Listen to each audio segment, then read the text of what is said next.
श्री स्वामी समर्थ. रामकृष्ण हरी मंडळी. विठ्ठल विठ्ठल जय हरे विठ्ठल. मंडळी, आषाढी एकादशी कधी आहे? संत ज्ञानेश्वर, संत तुकाराम महाराज यांच्या पालखी सोहळा कधी? तिथी, महत्त्व, वारी, वेळापत्रक, पारायणाची वेळ जाणून घ्या. मंडळी, महाराष्ट्राच्या वारकरी संप्रदायात आषाढी एकादशीला विशेष स्थान आहे. संत ज्ञानेश्वर महाराज, संत तुकाराम महाराज आणि इतर संतांच्या पालख्या पंढरपुरामध्ये दाखल होतात. आषाढ महिना सुरू झाला की वेध लागतात, ते म्हणजे विठुरायाच्या दर्शनाचे. आषाढी एकादशीचे आणि पंढरीच्या वारीचे. वैदिक पंचांगानुसार आषाढ महिन्यातील शुक्ल पक्षातील एकादशीला आषाढी एकादशी किंवा देवशयनी एकादशी म्हणतात. ही एकादशी हिंदू धर्मातील सर्वात महत्त्वाच्या एकादशीपैकी मानली जाते. विशेषतः भगवान विष्णू आणि श्री विठ्ठलांच्या भक्तांसाठी या दिवसाला अनन्यसाधारण महत्त्व आहे. या काळात वारी करण्याची प्रथा आहे. महाराष्ट्रातील पंढरपूर येथे लाखो वारकरी विठ्ठल रुक्मिणीच्या दर्शनासाठी पायी वारी करून येतात. त्यामुळे हा दिवस भक्ती, श्रद्धा आणि समतेचे प्रतीक मानले जाते. महाराष्ट्राच्या सांस्कृतिक परंपरेत आषाढी एकादशीला अत्यंत महत्त्वाचे स्थान आहे. यंदा आषाढी एकादशी कधी आहे आणि पंढरीची वारी कधीपासून सुरू होणार? तिथी, महत्त्व, मुहूर्त, वारी वेळापत्रक जाणून घ्या. तर मंडळी, आषाढी एकादशी, देवशयनी एकादशी, शयनी एकादशी अशा नावांनी ओळखला जाणारा हा दिवस भगवान श्री विष्णूंना समर्पित आहे. हिंदू दिनदर्शिकेनुसार 2026 वर्षात आषाढी एकादशी शनिवारी 25 जुलै 2026 रोजी साजरी केली जाणार आहे.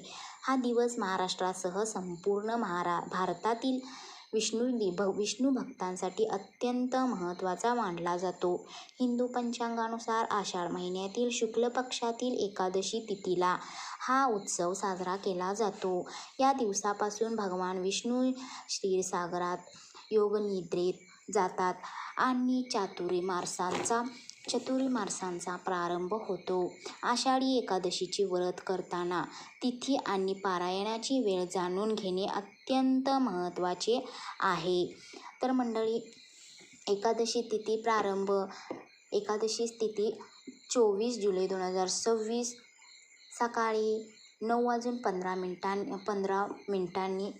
तर संपणार 25 जुलै 2026 रोजी सकाळी सुमारे 11:35. तर मंडळी, पारायणाची वेळ आहे 26 जुलैला सकाळी 5:30 ते 8:30. या वेळेत आपल्याला पारायण करणे शुभ मानले जाते. तर मंडळी, महाराष्ट्राच्या वारकरी संप्रदायात आषाढी एकादशीला विशेष स्थान आहे.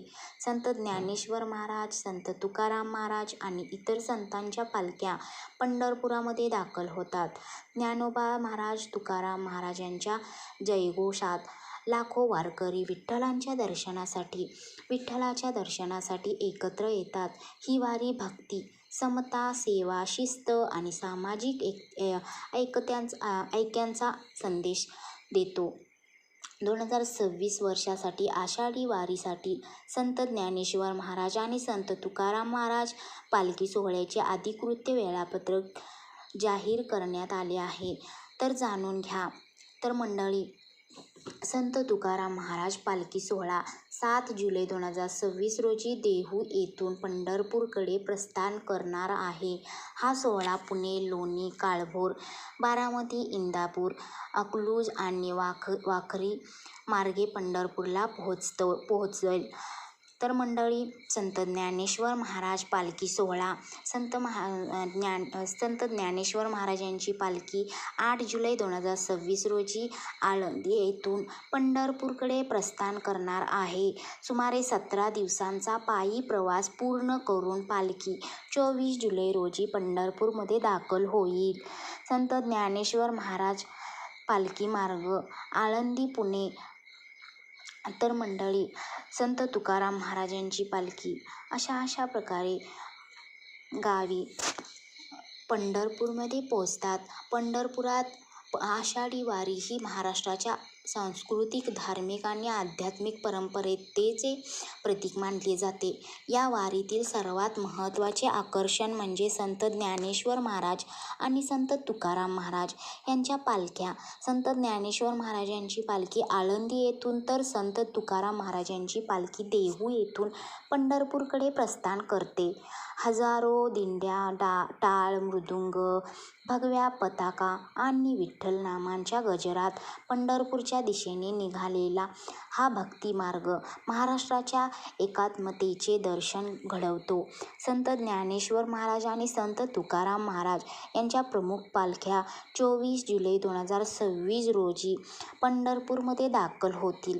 त्यानंतर लाखो वारकरी विठ्ठल रुक्मिणी मंदिरात दर्शनासाठी एकत्र येतील.